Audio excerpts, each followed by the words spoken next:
જય ઈસુ. સંતોની કેડીમાં આપ સૌને સુસ્વાગત.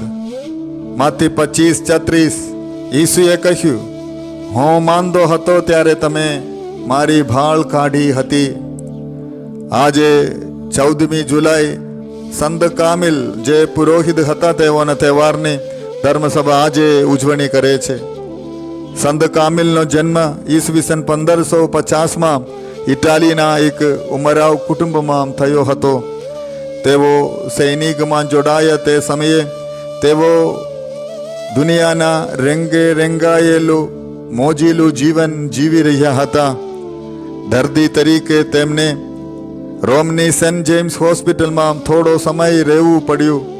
ત્યાં પ્રભુની કૃપાને સ્પર્શ તથા 25 વર્ષની વયે તેમનો હૃદય પલટો થયો અને બધી જ કુટેવોનો સદંતર ત્યાગ કર્યો. સંત ફિલિપ નેરીની સહાયથી 34 વર્ષની વયે પુરોહિત બન્યા અને પોતાનું જીવન માંદાઓની સેવામાં ખર્ચી નાખ્યું. તેમણે માંદાઓના સેવકો નામનો સંઘ સ્થાપ્યો, જે સંઘના સાધુઓ માંદાઓની આધ્યાત્મિક કાળજી લેતા.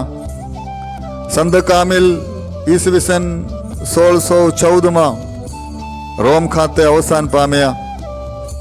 1746માં તેમને સંત તરીકે જાહેર કર્યા અને ઈસવીસન 1886માં તેમને માંદાઓ હોસ્પિટલ અને હોસ્પિટલના સ્ટાફના રક્ષક સંત તરીકે જાહેર કરવામાં આવ્યા.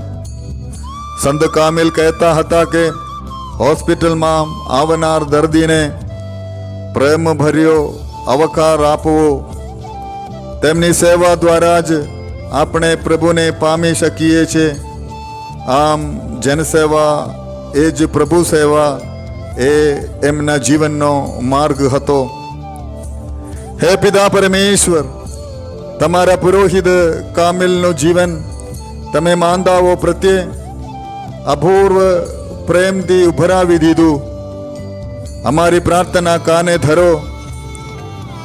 એમના પુણ્યને પ્રતાપે અમારા દિલમાં તમારા પ્રેમની ઉત્કૃષ્ટ લગની લગાડો.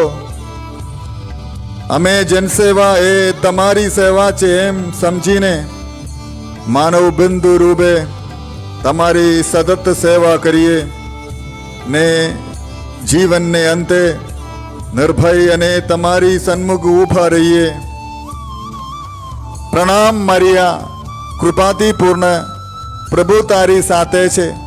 ભાગ્યવંત તું સ્ત્રીઓમાં અને ભાગ્યવંત તારા ઉદરનું ફળ ઈસુ.